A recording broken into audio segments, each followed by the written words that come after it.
하나님 말씀을 보시죠. 구약 성경 다니엘서 6장 10절부터 15절까지 페이지수로는요 1243쪽을 보시기 바랍니다. 다니엘이 이 조서에 왕의 도장이 찍힌 것을 알고도 자기 집에 돌아가서는 윗방에 올라가 예루살렘으로 향한 창문을 열고 전에 하던 대로 하루에 3번씩 무릎을 꿇고 기도하며 그의 하나님께 감사하였더라. 그 무리들이 모여서 다니엘이 자기 하나님 앞에 기도하며 간구하는 것을 발견하고 이에 그들이 나아가서 왕의 금령에 관하여 왕께 아뢰되 왕이여 왕이 이미 금령에 왕의 도장을 찍어서 이제부터 30일 동안에는 누구든지 왕 외에 어떤 신에게나 사람에게 구하면 사자굴에 던져넣기로 하지 아니하였나이까 하니 왕이 대답하여 이르되 이 일이 확실하니 메대와 바사에 고치지 못하는 규례니라 하는지라. 그들이 왕 앞에서 말하여 이르되 왕이여 사로잡혀온 유대 자손 중에 다니엘이 왕과 왕의 도장에 찍힌 금령을 존중하지 아니하고 하루에 3번씩 기도하나이다 하니 왕이 이 말을 듣고 그로 말미암아 심히 근심하여 다니엘을 구원하려고 마음을 쓰며 그를 건져내려고 힘을 다하다가 해가 질 때 이르렀더라. 그 무리들이 또 모여 왕에게로 나와서 왕께 말하되 왕이여 메대와 바사의 규례를 아시거니와 왕께서 세우신 금령과 법도는 고치지 못할 것이니이다 하니 아멘.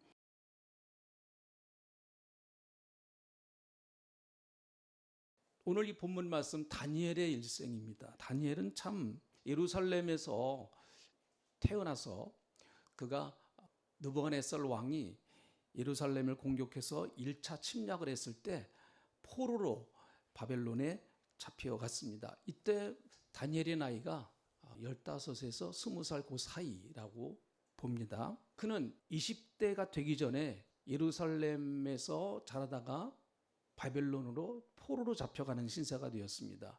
그런데 그는 워낙 청명했기 때문에 바벨론에 가서도 바벨론 최고의 학부에 들어가서 공부를 하였습니다. 그 바벨론 나라는 이런 면에서는 굉장히 개방적이었습니다. 어떤 나라에서 포로로 잡혀왔든 그 사람이 유능하기만 하면은 등용해서 쓰는 굉장히 인재를 아끼는 나라였던 것 같습니다. 그래서 어려서부터 그는 최고의 학부에 들어가서 공부를 했습니다. 그의 이름도 바꿔주었어요.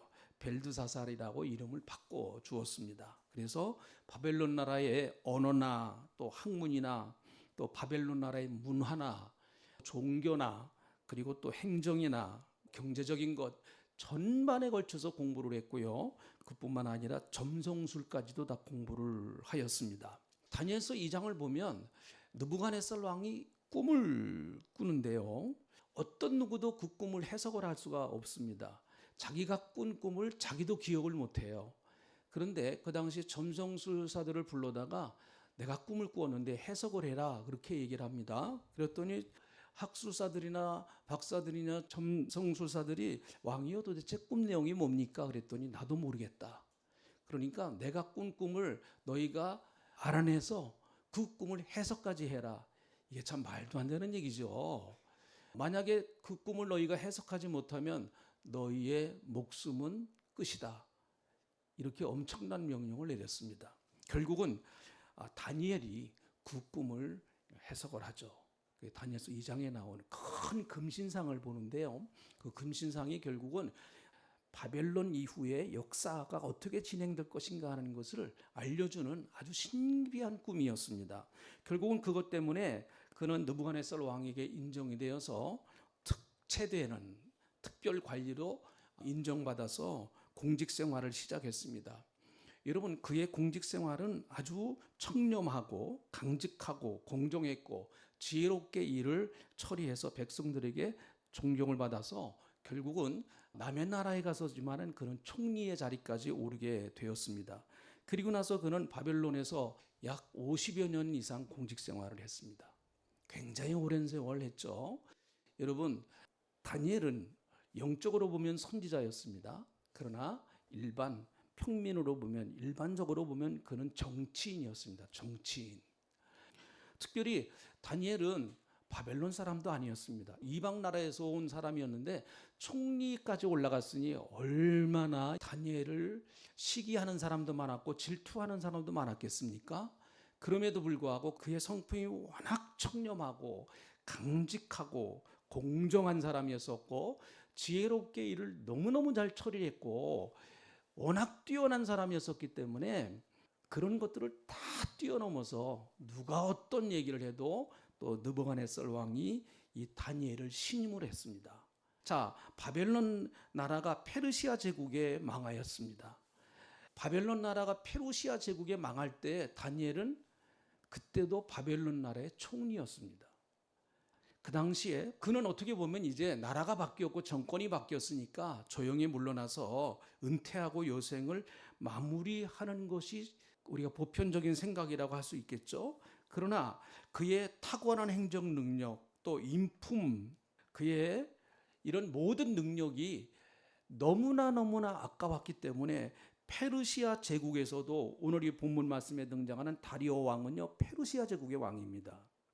페르시아 제국의 왕도 그를 총리로 기용을 합니다.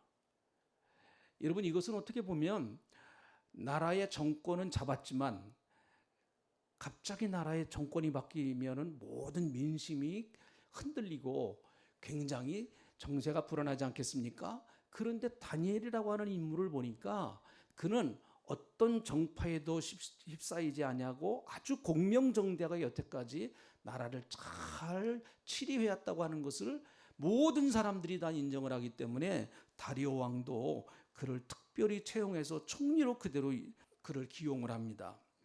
페르시아 제국이 엄청나게 컸죠. 120도였습니다. 120도. 그래서 그 120도를 나누어서 120명의 관리들이 통치를 하게 만들어서 행정조직을 그렇게 만들었습니다. 그리고 그 위에 120명 위에 3명의 총리가 그 120명을 또 잘 통제를 하게 됩니다. 그런데 이 다리오 왕이 말이죠. 이 3명의 총리 가운데 누구를 제일 신임을 하는가 하면 다니엘을 제일 신임을 합니다. 그러니까 페르시아 제국의 실제적으로 보면 제2인자가 된 것이죠. 이것은 자기가 원해서 된 것이 아닙니다. 자기가 그 자리를 탐내서 된 것도 아니고 사람들로부터 인정을 받았고 왕도 인정을 했기 때문에 그 자리에 그렇게 서게 된 것이죠. 그의 행정 능력도 탁월했고 또 아까 얘기한 것처럼 그는 청렴결벽했고 그리고 또한 모든 일에 공평정대했습니다. 자, 4절에 있는 말씀을 한번 보실까요? 6장 4절. 이게 다니엘이 어떻게 바벨론 나라에서 총리로서 일을 했는가 하는 것을 짧은 한 구절이 설명을 하고 있습니다. 6장 4절. 이에 총리들과 고관들이 국사에 대하여 다니엘을 고발할 근거를 찾고자 하였으나 아무 근거, 아무 허물도 찾지 못하였으니 이는 그가 충성되어 아무 그릇됨도 없고 아무 홈도 없음이었더라. 네. 여러분, 이런 사람이니 어떻게 왕이 신임을 하지 않겠습니까? 열심히 충성을 합니다. 최선을 다해서 열심히 충성을 해요. 그런데 충성을 하는데 여러분, 맹목적으로 충성을 하는 것이 아니고 그저 왕에게 잘 보려고 그렇게 충성을 하는 것이 아니고 그는 아무 그릇됨도 없고 흠도 없었다. 그렇게 말을 하고 있습니다. 자, 그런데 다니엘에게 위기가 찾아왔습니다. 오늘 이 본문 말씀도 보면은요. 4절에 있는 말씀 한번 다시 보시죠. 이에 총리들과 고관들이 국사에 대하여 다니엘을 고발할 근거를 찾고자 하였으나 이거는 다니엘의 뒷조사를 하고 있는 것입니다. 다니엘이 뭐 횡령한 것은 없나? 착복한 것은 없나? 뭔가 뇌물 받은 것은 없나? 철저하게 요즘으로 말하면 뭐 국정원이라든지 이런 거 다 동원해 가지고 아주 샅샅이 다 뒤졌습니다. 그런데 문제가 될 만한 것이 나오질 않는 거예요. 문제가 될 만한 것이. 물론 다니엘도 뭐 몇 부족한 것이 없었겠습니까? 그러나 다니엘을 무너뜨릴 만한 어떤 결정적인 어떤 그런 것들이 나오지를 않는 것이죠. 그래서 가만히 생각을 해보니까 다니엘은 여호와 하나님을 믿는 사람이라는 것입니다. 그걸 그들이 잘 알고 있거든요.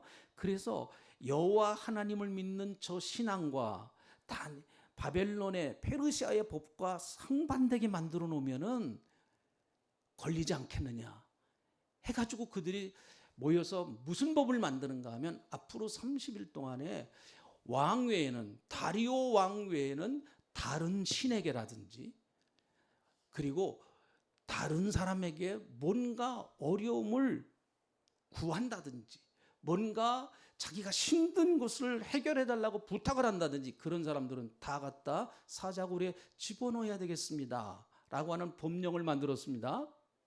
자, 여러분, 그 법령을 만들어 가지고 왕에게 갖다 주었습니다. 왕이 가만히 보니까 이게 너무 좋은 거거든요. 어느 왕이, 여러분, 어느 정치인이 그런 법령을 가지고 왔을 때 그걸 거부하기가 쉽지 않습니다. 이것은 왕의 절대적인 권한을 인정하는 것이죠. 왕이요, 왕만이 절대적인 주권자입니다. 그러니 왕 외에 그 누구도 왕보다 높아질 수도 없고 왕의 능력보다 더 커질 수도 없습니다. 어떤 신까지도 마찬가지입니다. 그러니 다리오 왕이 얼마나 기분이 좋겠어요. 그래서 그 법령에다가 자기의 도장을 콱 눌러 찍었죠. 자, 여러분, 이것은요, 이 법령을 만든 것은 딱 한 사람 때문에 만든 법령입니다. 누구 때문에 만든 거예요? 다니엘 때문에 만든 거예요. 이럴 때 다니엘은 어떻게 위기를 극복하는가 하는 이 본문 말씀이 이제 우리에게 중요한 거예요. 위기는요, 다니엘이 맞았던 위기나 또 우리가 인생을 살아가면서 맞는 위기는 여러분 같은 것이라고 할 수 있어요. 같은 것이라고 할 수 있습니다. 다니엘은 이런 위기를 만났고 우리는 우리 나름대로 여러분 살아가는데 어떤 위기를 만날 수 있지 않습니까? 다니엘은 이 위기를 극복하는데 몇 가지 방법이 있을 수 있어요. 자기도 정치적으로 해결하려고 할 수 있습니다. 그 당시에 다니엘을 지지하는 사람들도 상당히 있지 않겠습니까? 그는 이미 50년 이상 정치를 했던 사람입니다. 그러니 그 주위에도 상당한 인맥이 있을 것이고 다니엘을 지지하는 사람도 있었을 것이고 다니엘 측근도 있었을 것입니다. 뭐 그런 것들을 동원할 수도 있었을 것이죠. 그런 거 안 했습니다. 또 한 가지는 왕에게 직접 찾아가서 왕이 자기를 정말 신임을 합니다. 여러분, 나중에 왕이요, 자기가 도장 찍은 것을 후회를 해요. 나중에 알았습니다. 이 다리오 왕은요, 왜 이런 법령을 만들었는가 하는 것을 나중에 알았어요. 나중에. 요거는 요놈들이 다니엘을 사자굴에다가 집어넣어서 다니엘을 죽이려고 하는구나. 그것 때문에 만들었구나 하는 것을 다리오가 나중에 알았어요. 그래서 다리오가 어쩔 수 없이 다니엘을 사자굴로 집어넣는데요. 집어넣은 그날, 다니엘을 사자굴에 집어넣은 그날 밤잠을 자지 못합니다. 밥도 못 먹고요. 그 정도로 다리오 왕은 사실은 다니엘을 신임을 했습니다. 자, 그렇다고 하면 다니엘은 얼마든지 왕에게 찾아가서 전후, 좌후, 사정을 다 얘기하고 왕이여, 이건 정말 내가 억울합니다. 이거는 정말 잘못된 것입니다. 왕이 잘하지 않습니까? 저 사람들이 나를 정말 해하려고 그렇게 함정에 빠뜨리려고 만든 것입니다. 왕이여, 이 법령을 철회해 주십시오. 뭐 이렇게라도 얘기할 수 있지 않겠습니까? 그런데 여러분, 다니엘은 그런 것 아무것도 하지 않았어요. 자, 오늘 이 본문 말씀 10절. 자, 10절에 있는 말씀 본문으로 한번 돌아가 봅니다. 우리가 읽은 이 본문을 한번 이제 돌아가 보시죠. 10절에 있는 말씀 한번 읽어 봅니다. 이게 오늘 본문의 가장 중요한 핵심의 말씀이에요. 자, 10절 다시 큰 소리로 함께 읽어 봅니다. 시작. 다니엘이 이 조서에서 왕의 도장이 찍힌 것을 알고도 자기 집에 돌아가서는 윗방에 올라가 예루살렘으로 향한 창문을 열고 전에 하던 대로 하루 3번씩 무릎을 꿇고 기도하며 그의 하나님께 기도하였더라. 다니엘이 이 조서에 왕의 도장이 찍힌 것을 알고도, 여러분, 이 왕의 조서가 뭔지 여러분 지금까지 제가 말씀을 드렸어요. 누구든지 왕 외에 다른 신이나 그 어떠한 누구에게도 무엇을 도움을 청하는 자들이 있다고 하면 사자굴에 집어넣는다고 하는 법령이었습니다. 다니엘은 알았습니다. 왜 그 법령이 만들어졌는가 하는 것을 다니엘은 너무너무 잘 알았습니다. 그래서 이것을 해결하는 방법은 내가 왕에게 가서 정말 그 사정을 하는 것, 또 측근들을 동원한, 이렇게 해서는 여러분 임시 방편으로 해결될 수 있을지 모르지만 이건 근본적인 해결이 아니다라고 다니엘이 너무 잘 알았어요. 그래서 그는 오늘 이 본문 말씀에서 하나님 앞에 내가 엎드리자. 이게 정말 근본적으로 뿌리를 뽑아내는 해결 방법이다. 여러분, 측근들을 동원하는 거, 왕에게 찾아가는 거, 그것도 하나의 방법이에요. 난 그것이 아주 잘못됐다고 보지는 않아요. 뭐 우리가 해결할 수 있는 방법이 있다고 하면, 이런 것들로 해결할 수 있다고 그러면 뭐 해결을 해도 되겠죠. 이게 뭐 잘못이겠습니까? 그러나 다니엘은요, 근본적으로 자기가 앞으로 계속해서 정치를 해야 될 사람인데 앞으로도 이런 문제가 계속 생길 것이라고 하는 것을 다니엘은 너무 잘 알았기 때문에 근본적인 문제를 해결해야 되겠다라고 하는 것을 다니엘은 아주 결심을 했습니다. 그래서 이거는 하나님이 해결해 주셔야 한다. 그걸 알았어요. 한번 따라하시죠. 하나님이 해결하셔야 된다. 네. 그래서 내가 하나님 앞에 엎드리자. 이렇게 생각을 했어요. 그래서 오늘 이 본문 짧은 한 구절을 보면 다니엘이 어떻게 기도했는가 하는 걸 좀 알 수 있겠죠. 우선 그는 윗방에 올라가서 기도했다. 이렇게 말해요. 윗방. 여러분, 예수님은 우리를 향해서 골방으로 들어가라 그렇게 말씀하셨어요. 골방을 찾아 들어가라. 다니엘은 인생의 위기가 찾아왔을 때마다 하나님을 찾는 골방이 있었습니다. 골방의 시간이 있었습니다. 우리도 마찬가지라고 봅니다. 골방이라고 하는 것은 어떤 장소일까요? 하나님과 나만 만날 수 있는 장소예요. 좀 세상의 문을 닫아버리고 세상의 시끄러운 소리 좀 그만 듣고 사람의 소리 좀 그만 듣고 하나님과 나와 같이 단둘이서만 만나서 정말 이야기할 수 있는 그 장소, 거기가 골방이죠. 그것이 여러분 안방이라도 좋습니다. 뒷방이라도 좋고요. 부엌이라도 괜찮고요. 아니면 버스 안이라도 괜찮고요. 운전하다가 해도 괜찮아요. 어디든지 하나님과 나와 긴밀히 깊게 얘기할 수 있는 그런 교제할 수 있는 장소 반드시 있어야 됩니다. 여러분.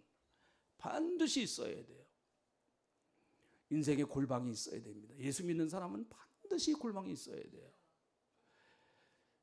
거기서 문제가 해결되는 겁니다. 예수 믿는 사람들에게는요. 저는 강단입니다. 강단. 저는 강단이 하나님을 만나는 장소예요. 뭐 목사니까 여러분 뭐 강단이 되기가 어렵잖아요. 또 교회에 매일 와서 기도하시기도 어렵고 그러니까 여러분 나름대로의 공간을 만드세요.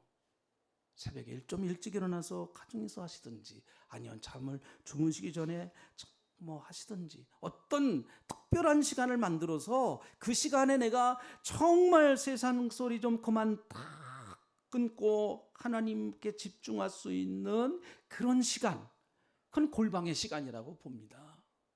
예수 믿는 사람은 반드시 이런 시간이 있어야 돼요. 자, 또 한 가지, 그는 예루살렘 쪽을 향해서 기도했다라는 말이죠. 예루살렘은 어느 곳입니까? 하나님의 성전이 있는 곳이죠.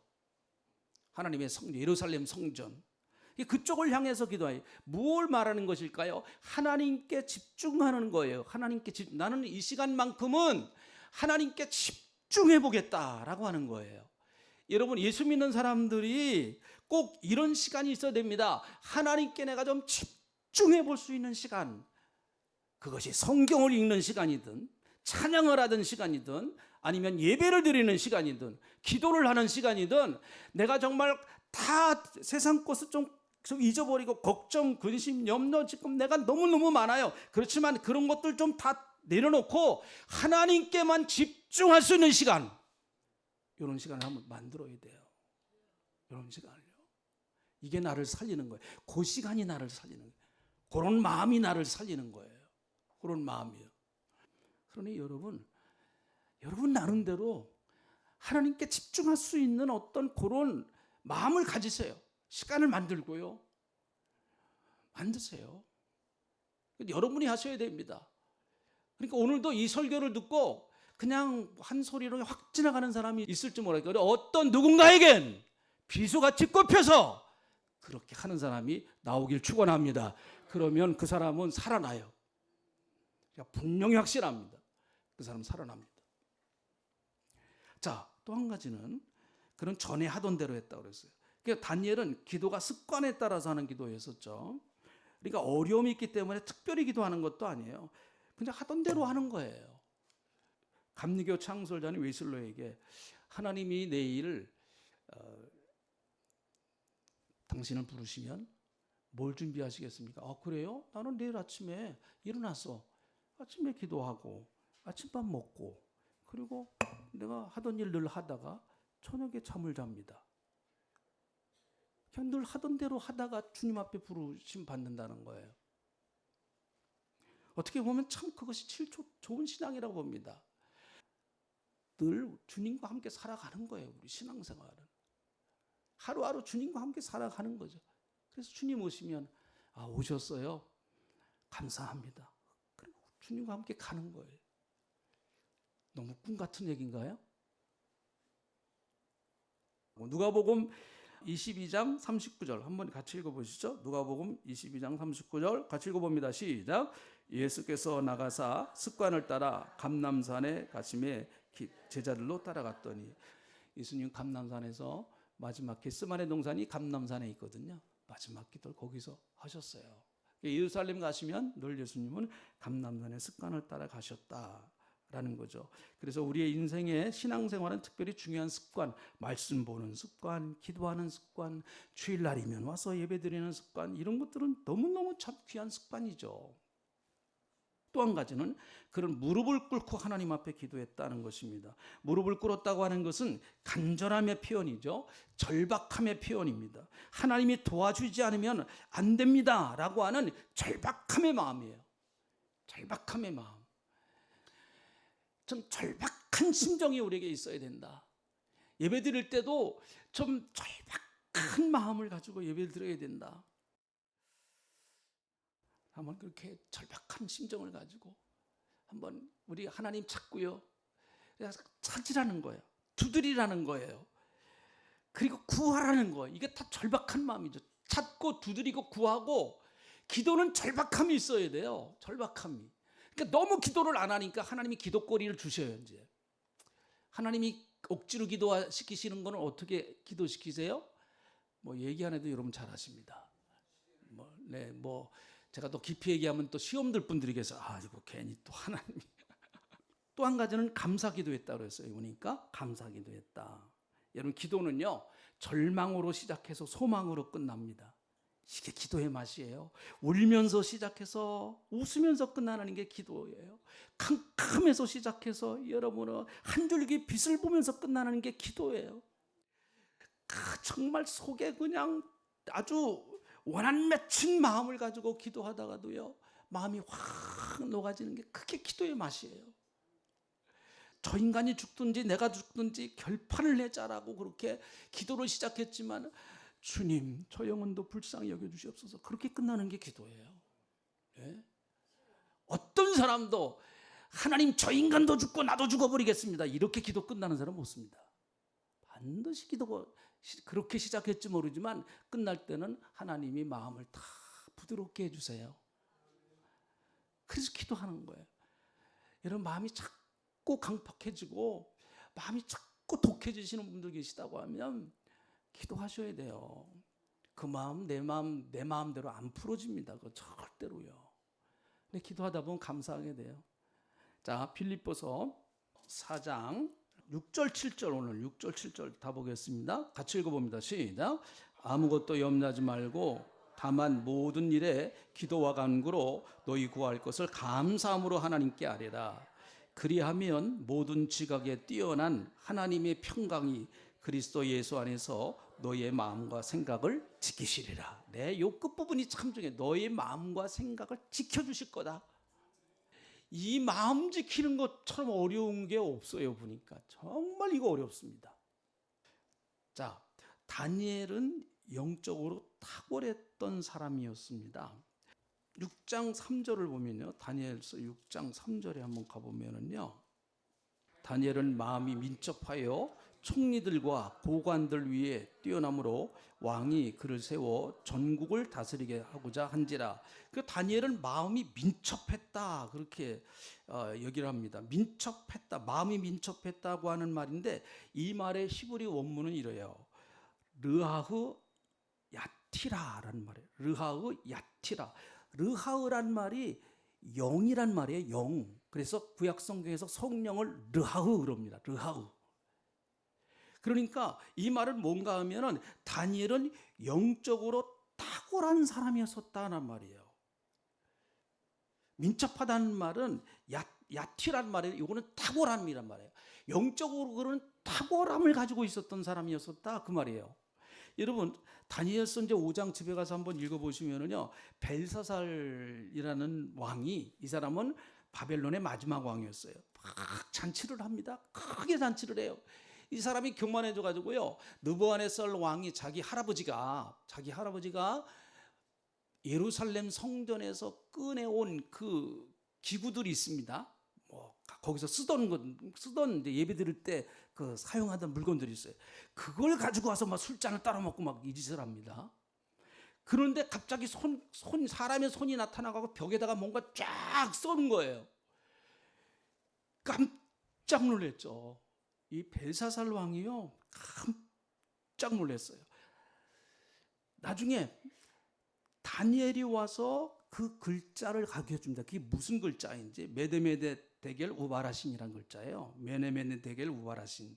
이것은 왕이 하나님의 저울에 달아보니까 왕의 자격이 없습니다, 그런 뜻이에요. 하나님이 당신을 저울에 달아보았습니다, 그런 뜻이에요. 그러니까 벨사살 왕은 하나님이 보실 때 저울에 달았는데 이게 급이 안 된다는 거예요. 함량 미달이라는 거. 그걸 글자로 벽에다가 쫙 써놨습니다. 왕이 두려워가지고요, 나중에 무슨 글자인지 이제 처음엔 몰랐어요. 다니엘서 5장 6절에 보니까 이렇게 나와요. 그 글자를 보고 그가 하얗게 질려서 넓적다리가 녹는 듯하고 그의 무릎이 서로 부딪혔다, 뭐 이러게요. 너무너무 두려워가. 그래서 왕궁의 술객들, 술사들, 바벨론의 점성가들, 뭐 박사들, 지혜로운 사람들 다 불러가지고 저게 무슨 글자요? 저게 무슨 뜻이요? 아무도 몰라요. 더 초조하고 불안합니다. 자, 이럴 때 이 벨사살 왕의 그 왕후라 그러는데 이게 주로 이제 어머니 내지 할머니라고 그래요. 그가 와가지고 왕에게 뭐라는 거예요? 왕이요 하면서 하는 얘기가 이래요.